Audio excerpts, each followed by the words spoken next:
96 নির্বাচন, 2001-এর নির্বাচন ভালো হয়নি। জাতিসংঘের যে বাংলাদেশে ইউএনডিপি অফিসটা আছে, এই ইউএনডিপি অফিসটা কাইন্ড অফ আওয়ামী লীগের রোল প্লে করেছে। যেই লোকটা একটা আপাদমস্তক ক্রিমিনাল, একটা ফ্যাসিস্ট রেজিমকে দিনরাত সার্ভ করছে, সিআরআই নামে একটা প্রোপাগান্ডা মেশিনারি সে রান করে, $15,000 দিয়ে তাকে মাসে মাসে পোষা, এইটা জাতিসংঘের জাস্টিস অ্যান্ড অ্যাকাউন্টেবিলিটি প্রসেসে যায় না।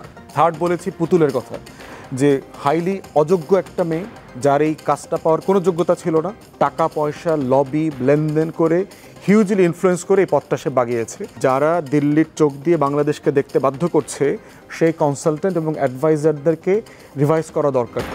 যে প্যাকেজ চাই ঐক্যমত হোক, সেটা নিয়ে কি মানে যে নির্বাচন, যেমন নির্বাচন আমরা চাই, সেই নির্বাচন করা সম্ভব হবে? খুবই সম্ভব। আমি আরেকটু খোলাখুলি বলি, ধরেন একটা সংস্কার ও নির্বাচন, আমরা অনেকগুলো সংস্কার প্রস্তাব করেছি, 150-এর বেশি। এর মধ্যে আমি বিশ্বাস করি খুবই গুরুত্বপূর্ণ প্রস্তাবও আছে, কিন্তু আমি ধরে নিলাম একটাও হলো না। আমি মনে করি তারপরে চমৎকার একটা নির্বাচন হবে। এটা কেন সেটা বলি। আমাদের সংসদ নির্বাচন হয় যে আইনে, সেটাকে আরপিও বলে, গণপ্রতিনিধিত্ব আদেশ। এটা একটা মেজর সংস্কার হয়েছে 2008-এর তত্ত্বাবধায়ক, 7-8-এর সময় তত্ত্বাবধায়ক সরকার। আওয়ামী লীগ এসে অনেক কিছু বাদ দিলেও কিছু কিছু জিনিস রেখেছে, কিন্তু তার আগের যে আরপিও আছে তার মধ্যে তো দুর্বলতা ছিল। তো সে আরপিওতে কি 96 নির্বাচন, 2001-এর নির্বাচন ভালো হয়নি? ওই আরপিও তো এই আরপিওর চাইতেও দুর্বল ছিল। তার মানে ক্ষমতা যারা থাকে, সরকারটা ম্যাটার করে, সরকারটাই ম্যাটার করে। আসলে আমরা যাবতীয় আইন কখন করতে চাই, যখন আস্তে আস্তে আমরা চাই যে সরকার ম্যাটার করবে না। আর বিশেষ করে স্থানীয় সরকার নির্বাচন তো আমাদের দলীয় সরকারের অধীনে হয়, তখন যাতে আমাদের নির্বাচন কমিশন সেই রকম শক্তি নিয়ে, সাহস নিয়ে, নিরপেক্ষতা নিয়ে নির্বাচন করতে চায়, সেই কারণে। সুতরাং আমি মনে করি এটা সম্ভব। আর একটু যোগ করে রাখি, আমাদের মূল প্রবলেম আসলে আরপিও না। আমাদের মূল প্রবলেম, যেটা আমাদের উপদেষ্টা ছিলেন, পরবর্তীতে এখন দলের প্রধান জনাব নাহিদ ইসলাম বলেছেন, আইন শৃঙ্খলা বাহিনীর মনোবল। এটা একটা ফ্যাক্টর, কিন্তু আমি মনে করি এটাও কাটিয়ে ওঠা যাবে, কারণ আমাদের 1 বছরের মধ্যেও তারা যথেষ্ট কনফিডেন্ট হবেন কিনা আমি জানি না। এটা হতে হবে, কারণ দলগুলো যখন মাঠে নামবে, তাদের নিজেদের মধ্যে এবং অন্যান্য দলগুলোর সাথে সংঘাতের প্রবাবিলিটি আছে। সেই সময় আমি মনে করি সামরিক বাহিনীর ডিপ্লয় অনেক বেশি যদি করে, কারণ সামরিক বাহিনীকে আইন শৃঙ্খলা রক্ষাকারী বাহিনীর সংজ্ঞায় অন্তর্ভুক্ত করার জন্য আমরা আবার বলেছি। এটা আগে ছিল, আওয়ামী লীগ সরিয়ে ফেলেছিল। ওটা যদি ইনক্লুড করে নেয়, অনেক বেশি সংখ্যক সামরিক বাহিনী যদি ডিপ্লয় করা হয়, তাহলে নির্বাচনটা সুষ্ঠুভাবে সম্ভব আমি মনে করি। অনেক ধন্যবাদ মিস্টার আসাদুজ্জামান ফুয়াদ। জাতিসংঘ মহাসচিবের সাথে যে রাজনৈতিক নেতাদের যে বৈঠক হলো, আপনিও সেখানে ছিলেন, কি বললেন আর কি বার্তা পেলেন? মূলত হচ্ছে, মানে আমার কথা আমি বলি আর কি, যে আমরা আসলে কি বলেছি। আমাদের তরফ থেকে আমরা যেটা বলেছি সেটা হচ্ছে, জাতিসংঘকে মূলত ধন্যবাদ দিয়েছি, যে বিশেষ করে জাতিসংঘের বাংলাদেশ অফিস, মানবাধিকার দপ্তর যেটা আছে জেনেভা ভিত্তিক, তারা আমাদের গণতান্ত্রিক যে আন্দোলন ছিল, লড়াই ছিল, গণ অভ্যুত্থানের পক্ষে তারা খুব শক্তভাবে দাঁড়িয়েছিল। অতএব তাদের প্রতি আমরা কৃতজ্ঞতা প্রকাশ করেছি। দ্বিতীয়ত কৃতজ্ঞতা প্রকাশ করেছি যে আপনার যে রিপোর্টটা তারা 114 পৃষ্ঠার গত মাসে তারা লঞ্চ করেছে, যে জুলাই আগস্টে 6 সপ্তাহে আসলে বাংলাদেশে কি হয়ে গেছে, যে একটা সিস্টেমেটিক পারসিকিউশন যে পারপেট্রেট করা হয়েছে এখানে, genocide, crimes against humanity, gross human rights violation, এগুলো, এবং এর আগে পরে যে আপনার এক্সট্রাজুডিশিয়াল কিলিং, গুম খুন যেগুলো আছে, সেগুলোর একটা খণ্ডচিত্র 6 সপ্তাহে আওয়ামী লীগের যে সালতামা আমি আসছে, সেটা তারা ভেরি প্রফেশনালি আন্ডারগো করেছে আর কি। তো সেটার জন্য তাকে ধন্যবাদ দিয়েছি। তৃতীয়ত হচ্ছে মহাসচিবকে ধন্যবাদ দিয়েছি, যে দুনিয়ার সবচেয়ে বড় রেফিউজি ক্যাম্প রোহিঙ্গাদের যেটা কক্সবাজারে, সেখানে সেটা সে ভিজিট করেছে। এই বিষয়টা আবার একটা গ্লোবাল অ্যাটেনশন পাবে আমার বিশ্বাস। আপনি জানেন যে ইতিমধ্যে রোহিঙ্গাদের বিভিন্ন জায়গাতে যে ডোনারদের ফান্ড ছিল, ফান্ডিং কাট করা হয়েছে। এটা একসময় পার হেড $12 ছিল, এটা $8 আসছে, $6 চলে আসছে, এবং আরও কমানোর দিকে তারা যাচ্ছে। তো এইরকম একটা সময়তে উনি এই জায়গাটা ভিজিট করেছেন, প্রফেসর ইউনুস ছিলেন, ওনারা সবাই মিলে একসাথে ইফতার করেছেন, এবং রোহিঙ্গাদের যে আপনার দাবি দাওয়াগুলো দেখলাম, যে তারা সেফ রিটার্ন চাচ্ছে, তাদের এলাকায় ফিরে যেতে চাচ্ছে, এইটা যে আবার উনি রাইজ করলেন, যে ওনাকে ধন্যবাদ দিয়েছি।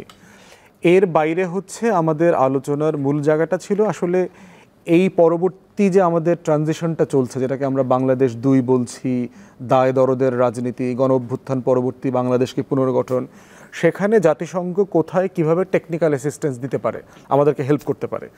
আমি পার্টিকুলারলি বলেছি হচ্ছে জাস্টিস অ্যান্ড অ্যাকাউন্টেবিলিটি নিয়ে, বিচার এবং আমাদের জবাবদিহিতার একটা জায়গা তৈরি করা।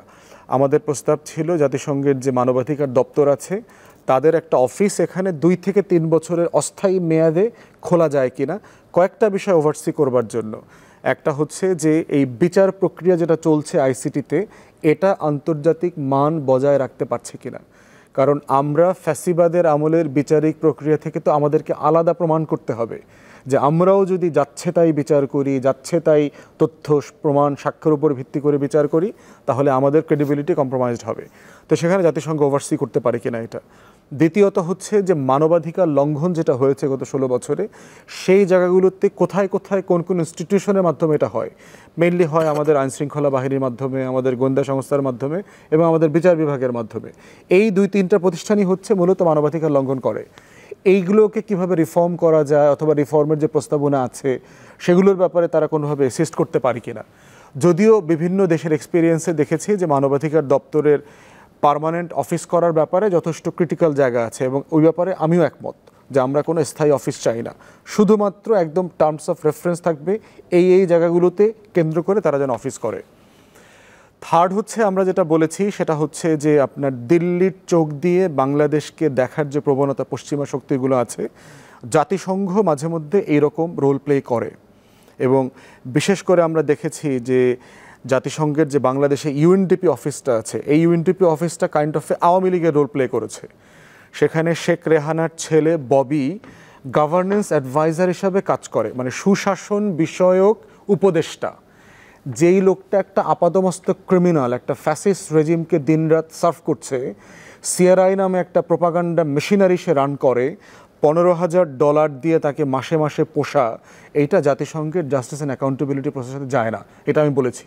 অতএব শেখ পরিবারের যে 3 সদস্য এখানে কাজ করছে, জাস্টিস অ্যান্ড অ্যাকাউন্টেবিলিটির প্রশ্ন যখন আসবে, বিচার এবং স্বচ্ছতার প্রশ্ন, জবাবদিহিতার প্রশ্ন, তখন জাতিসংঘের প্রত্যেকটা প্রতিষ্ঠান থেকে শেখ পরিবারের এই যে অলিগার্ক ছিল তাদেরকে এখান থেকে বের করতে হবে। দ্বিতীয়ত বলেছি ববির বউ আইওএমএ, ইন্টারন্যাশনাল অর্গানাইজেশন অফ মাইগ্রেশন, সেটাতে কাজ করে, ব্যাংকক বেস। থার্ড বলেছি পুতুলের কথা, যে হাইলি অযোগ্য একটা মেয়ে যার এই কাজটা পাওয়ার কোনো যোগ্যতা ছিল না, বাংলাদেশে ফার মোর বেটার ক্রেডিবল ক্যান্ডিডেট ছিল, কিন্তু কম্পিটিশন দিয়েছে নেপালের একটা ভেরি হাইলি কম্পিটেন্ট লোকের সাথে, এবং বাংলাদেশ সরকারের স্টেট মেশিনারি টাকা পয়সা লবি লেনদেন করে হিউজলি ইনফ্লুয়েন্স করে এই পথটা সে বাগিয়েছে WHO-র। তো আমাদের পক্ষ থেকে আমরা দাবি করেছি যে স্বচ্ছতা জবাবদিহিতার জায়গা থেকে জাতিসংঘকে এই ক্লিনিং অপারেশনগুলো করতে হবে, এবং এই অ্যাপয়েন্টমেন্টগুলো কিভাবে হয়েছে সেটা পাবলিক করে দিতে হবে। যদি বাংলাদেশ রাষ্ট্র তার ফরেন মিনিস্ট্রি তার মেশিনারিকে ব্যবহার করে থাকে, সেটা এক্সপোজ করা দরকার। তারপরে হচ্ছে জাতিসংঘের মহাসচিবের অফিসে ইন্ডিয়ান বেশ কিছু অ্যাডভাইজার আছে বাংলাদেশ বিষয়ে। আমরা এটার ব্যাপারে কথা বলেছি যে যারা দিল্লির চোখ দিয়ে বাংলাদেশকে দেখতে বাধ্য করছে, সেই কনসালটেন্ট এবং অ্যাডভাইজারদেরকে রিভাইজ করা দরকার, যে তারা আসলে জাতিসংঘের সাথে বাংলাদেশের যে মেম্বার স্টেটের রিলেশনশিপ, এইটাকে যদি সম্মানের সাথে স্বচ্ছতার সাথে এগিয়ে নিয়ে যেতে হয়, এইটা থাকার সুযোগ আছে কিনা। সেই জায়গাটাতে আমরা বলেছি যে আমরা তোমার কাছ থেকে একটা সিরিয়াস রিফর্ম ওভারহোলিং চাই। এটা আমাদের বক্তব্যের প্রেক্ষিতে উনি রাফলি যেটা বলেছেন সেটা হচ্ছে যে আপনাদের রিফর্ম, আপনারা আপনার দেশকে কিভাবে তৈরি করবেন, এটা একান্তই আপনাদের আভ্যন্তরীণ ব্যাপার, আপনারা কোন সুপারিশগুলো করবেন, কোনটা মানবেন, আপনারা ছোট সংস্কার, দ্রুত নির্বাচন, বড় সংস্কার, একটু বিলম্বিত নির্বাচন, এটা কি করবেন সেটা আপনারা ডিসাইড করবেন, এই ব্যাপারে আমার কোনো বক্তব্য নাই।